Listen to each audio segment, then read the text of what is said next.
नमस्कार। आज हम बात करेंगे विधिशास्त्र से संबंधित कुछ विविध बिंदुओं पर, जिनमें तुलनात्मक विधिशास्त्र के बारे में जानकारी प्रमुख रहेगी। कंपटीशन एग्ज़ाम में एक ऑब्जेक्टिव क्वेश्चन के रूप में ये प्रश्न पूछ लिया जाता है कि विधिशास्त्र वकीलों का स्वर्ग है। Jurisprudence is lawyer's extraversion. ये किसने कहा था? तो इसका जवाब है जूलियस स्टोन ने कहा था।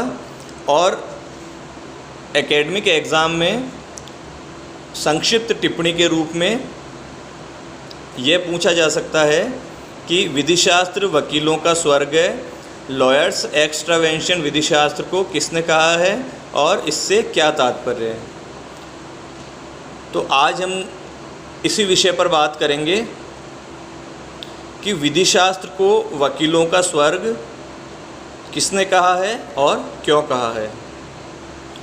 तो किसने कहा है, इसका जवाब तो है विधिशास्त्र को वकीलों का स्वर्ग, लॉयर्स एक्स्ट्रावेंशन, ये कहा है जूलियस स्टोन ने। और क्यों कहा है, इस बात को हम समझते हैं।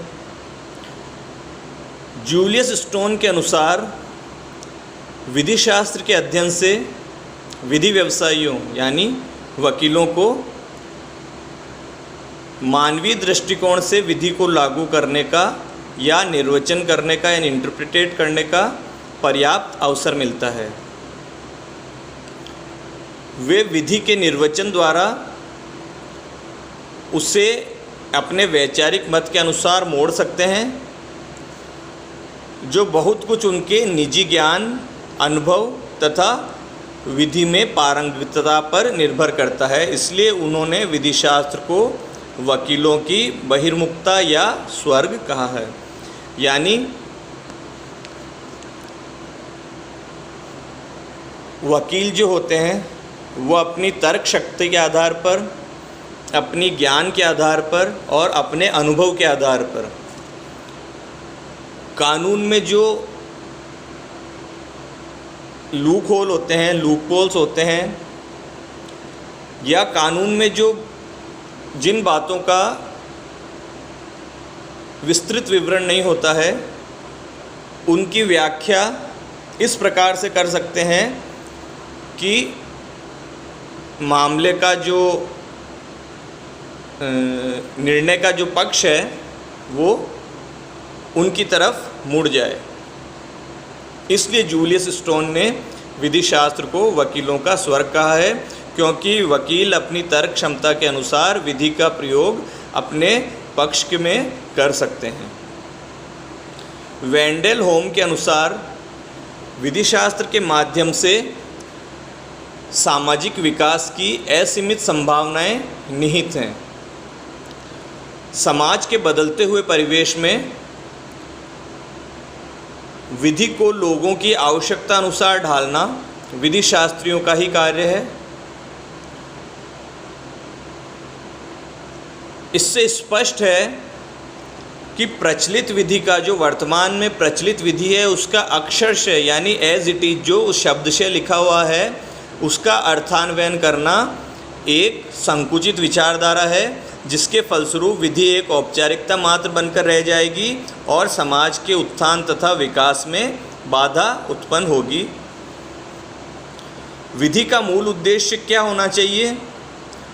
विधि का मूल उद्देश्य यह होना चाहिए कि यह सामाजिक आवश्यकताओं के अनुसार स्वयं को ढालने के लिए तत्पर रहे। यानी सामाजिक आवश्यकताओं के अनुसार, सामाजिक परिवर्तन के अनुसार विधि में परिवर्तन होना चाहिए, विधि लचीली होनी चाहिए और इसे क्रियान्वित करने का दायित्व किन पर रहता है? अधिवक्ताओं और विधि व्यवसायियों पर रहता है। जस्टिस होम्स के अनुसार किसी देश की विधि के आधार पर उस देश की प्रगति और विकास का अंदाज सहज रूप से लगाया जा सकता है। होम्स के उक्त विचारों का समर्थन फ्रेडरिक पोलक, बेंड्रीज, कार्डोजो, फ्रैंक आदि विधिशास्त्रियों ने भी किया है, जिन्होंने इस बात पर बल दिया है कि विधि का अध्ययन सामाजिक संदर्भ एवं परिवेश में किया जाना चाहिए। हमारे देश में उच्चतम न्यायालय ने अनेक निर्णयों में यह अभिकथन किया है कि संविधान जो है वो एक जैविक वैधानिक अधिनियम है, यानी लिविंग ऑर्गेनिक एक्ट है, यानी जीवंत दस्तावेज माना है हमारे संविधान को उच्चतम न्यायालय ने अपने अलग अलग निर्णयों में।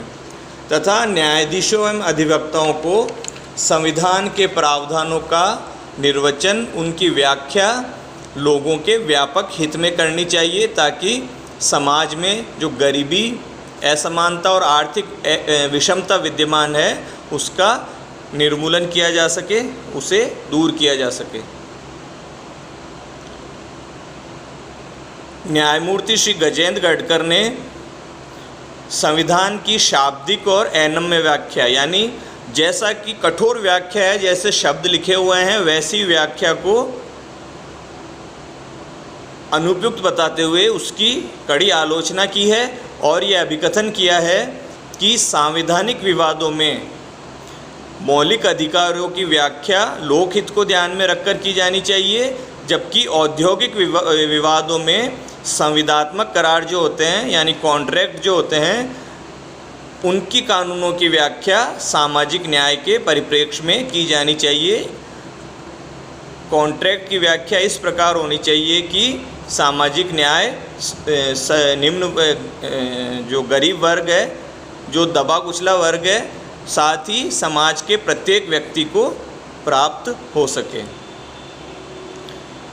न्यायमूर्ति श्री कृष्णा अय्यर ने भी अधिवक्ताओं को संबोधित किया है कि विधि की व्याख्या सदैव इस प्रकार करें कि समाज की आवश्यकताओं की पूर्ति हो जाए, क्योंकि विधि शास्त्र के अंतर्गत विधि का निर्वचन वृहद सामाजिक हित में किए जाने की अपार क्षमता है।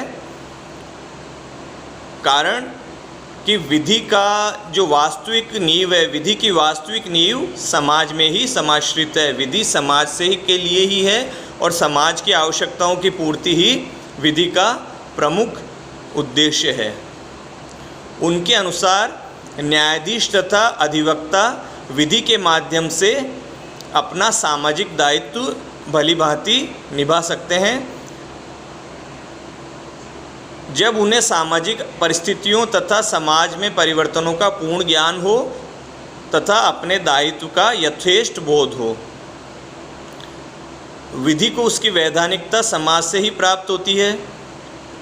अतः यदि विधि स्वयं को समयानुकूल ढालने में असमर्थ रहती है, कठोर रहती है, तो उसका शीघ्र ही पतन हो जाएगा। इसलिए विधि को यथावत समाजोपयोगी बनाए रखने में विधि व्यवसायियों की महत्वपूर्ण भूमिका होती है। अब एक टर्म आती है कॉम्पैरेटिव ज्यूरिस्प्रूडेंस, तुलनात्मक विधि शास्त्र। उसके बारे में कुछ बात करते हैं। जैसा कि शीर्षक से स्पष्ट है कि तुलनात्मक विधि शास्त्र के अंतर्गत दो या अधिक देशों में प्रचलित विधि प्रणालियों के अंतर्गत जो वर्तमान में विधि और विधिक संस्थाएं हैं उनका तुलनात्मक अध्ययन किया जाता है।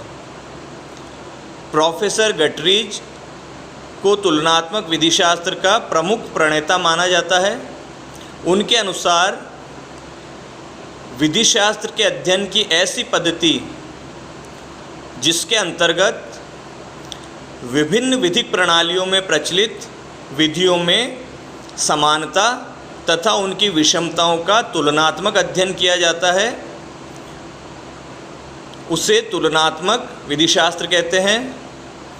इसमें विधिक संकल्पनाओं, धारणाओं, सिद्धांतों तथा विधिक संस्थाओं आदि सभी का तुलनात्मक अध्ययन समाविष्ट रहता है। विधि शास्त्र की एनालिटिक स्कूल यानी विश्लेषणात्मक शाखा के प्रमुख समर्थक जो ऑस्टिन थे, उन्होंने अपनी विचारधारा रोमन विधि के तुलनात्मक अध्ययन पर आधारित की। इसी प्रकार सेवेनी का जो वॉल्कजिस्ट का सिद्धांत है उसे उन्होंने यूनान, फ्रांस और जर्मनी की विधियों के तुलनात्मक अध्ययन के आधार पर विकसित किया। सर हेनरी मैन द्वारा विधिशास्त्र की ऐतिहासिक विचारधारा का सिद्धांत मूलतः उनके द्वारा की गई प्राचीन भारतीय विधि यानी एंशियंट इंडियन लॉ पर आधारित था।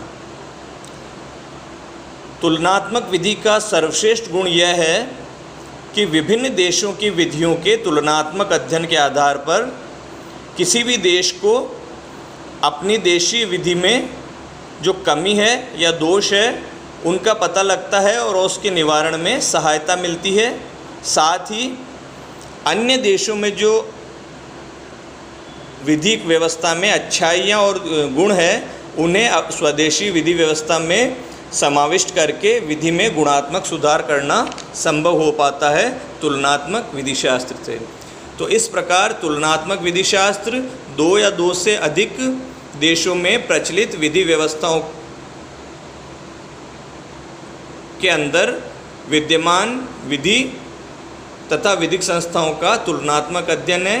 और जूलियस स्टोन ने विधि शास्त्र को वकीलों का स्वर्ग, लॉयर्स एक्स्ट्रावेंशन कहा है। धन्यवाद। जय हिंद।